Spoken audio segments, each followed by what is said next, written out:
Hey, so in this video I'm going to talk to you about the chain rule and show you some examples. So what the chain rule is, as you see right here, we're finding the derivative of f of g of x, so it's a composite function with respect to x. So if you want to think of it in an informal way, it's like putting g of x inside the derivative of f, and then you multiply that by the derivative of g.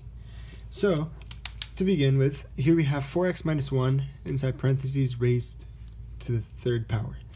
So what happens, we're going to apply the power rule. So the 3 is going to go down over here.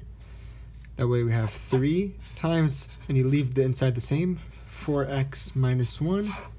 And of course, this one is going to be reduced by 1 because of the power rule, and that would be 2. And then you multiply this by the derivative of the inside. Just like how we said, we multiply it by the derivative of g. In this case, this is g. So the derivative of 4x minus 1 is just 4x. No, never mind, it's just 4. So you multiply that by 4. And there's the answer. So you want to simplify a little bit more. Multiply the 4 by the 3. That way you have 12 4x minus 1 squared. And that's your final answer.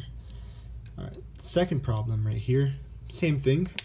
In this case, we have the 3 is multiplying this function right here, but we're going to apply the same rules that we did before.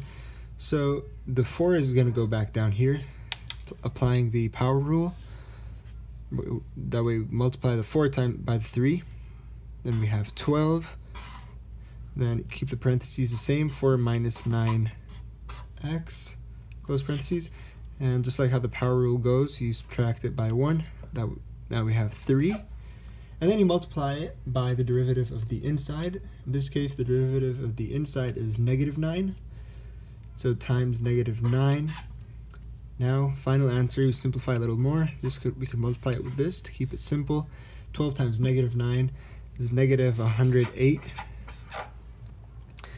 And then you multiply, and then you just keep everything the same. Nothing's going to change here. It's 49x raised to the third power. So those are some beginner examples, and the next video I'll also put some little bit more harder examples.